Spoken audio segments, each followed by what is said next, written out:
Deep Right with Ralph K. Ginorio. Fool me twice. Fool me once. Shame on you. Fool me twice. Shame on me. This axiom rings true today as the permanent bureaucracy and those who give them heed seem to be once again preparing to stampede Americans with fear in order to wield ever more power over us. Rumors spread that once again Americans are beset by a variant of the plague spawned in the Wuhan Institute of Virology. Calls to return to a regime of restricted freedom have begun. Masks, lockdowns, censorship, and emergency measures are being dusted off and readied.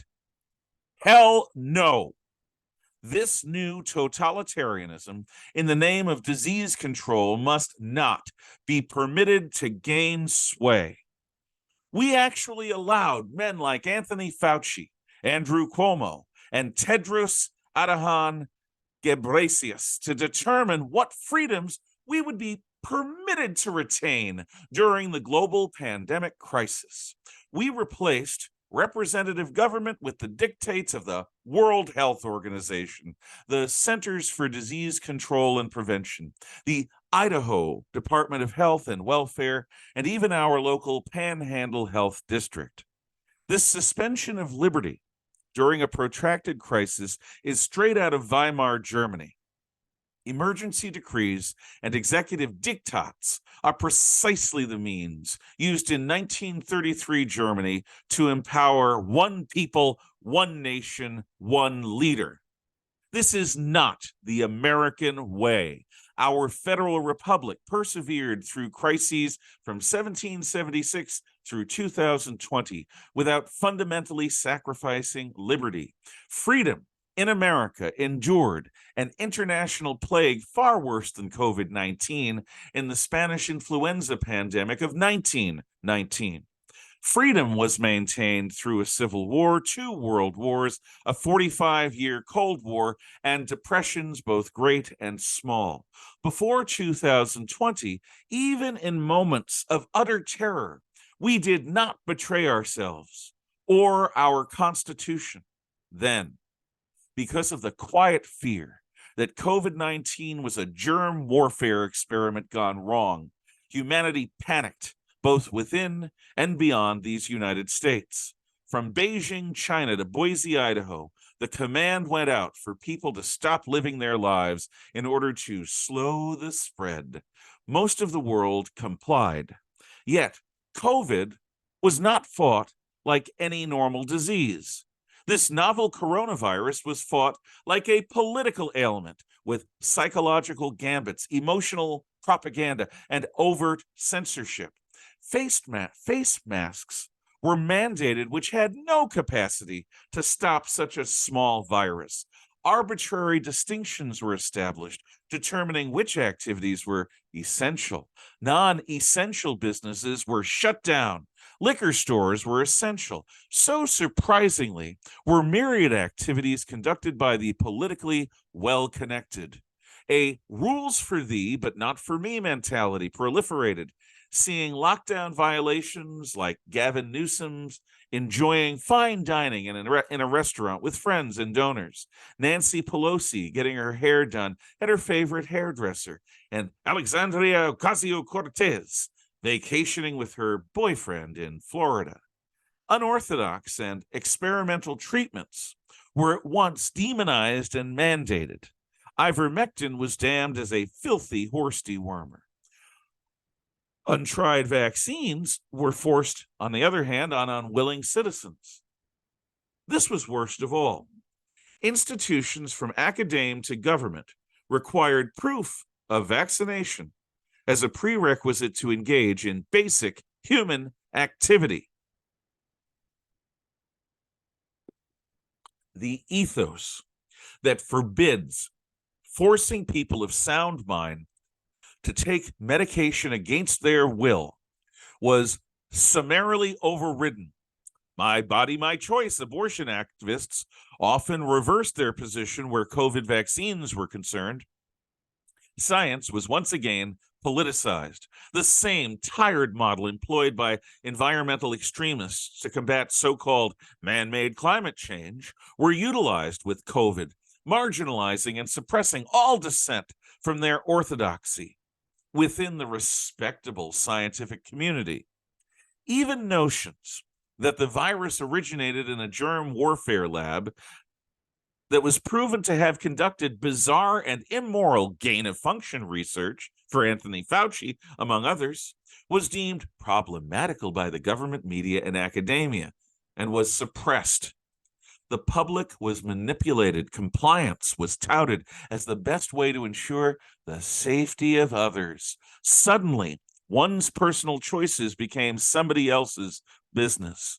This set up a paradigm that panicky people could inform on or punish other individuals for non-compliance. Tattletales of all ages acted as spies against their neighbors, exerting power and reveling in sanctimony.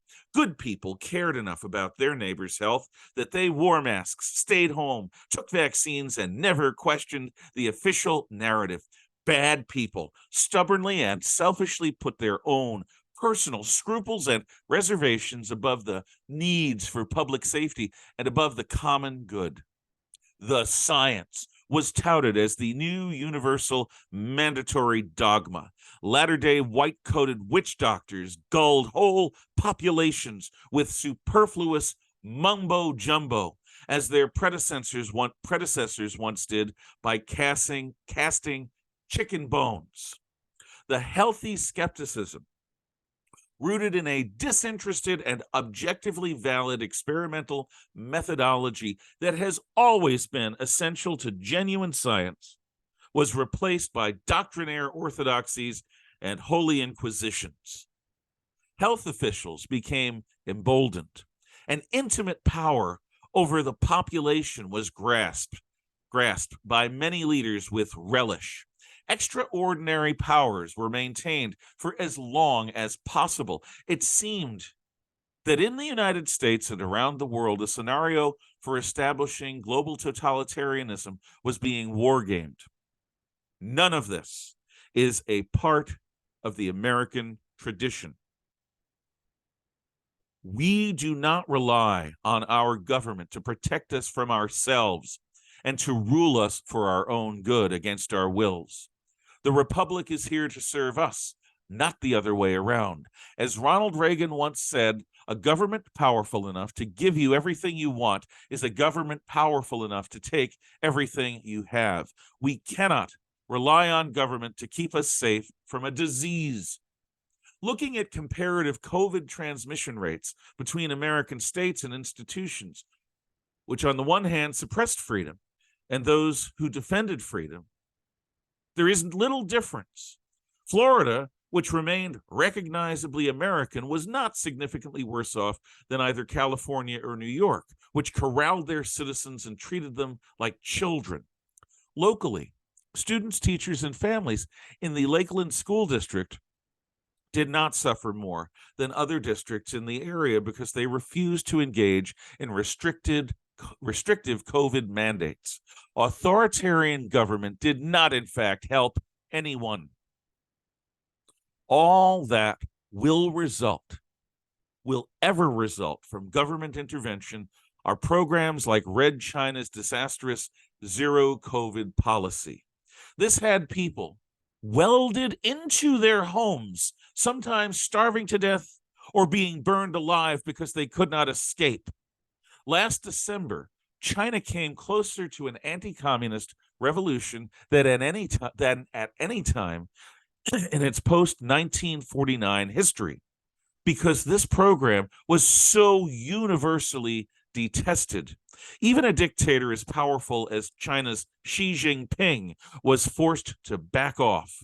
The U.S. Constitution and all state constitutions may allow for certain emergencies to briefly trigger martial law.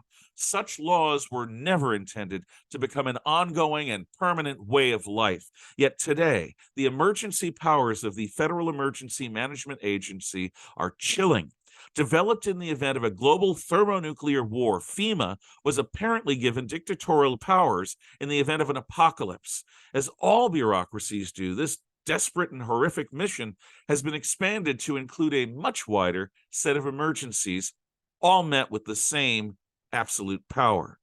In this moment, where federal power is being weaponized by the Democratic Party for political advantage, this must change. We must not have any disease emergency declared that could once again disrupt the normal electoral processes as it did in the 2020 elections. Finally, for those who reached maturity in our spoiled late 20th century golden age and have never had to deal with the normal characteristics of the human condition, epidemic disease is normal. Polio swept through America every decade or three. Smallpox, cholera, dysentery, fatal influenzas, and even simple infections are but a few of the cornucopia of misery that have always beset human beings.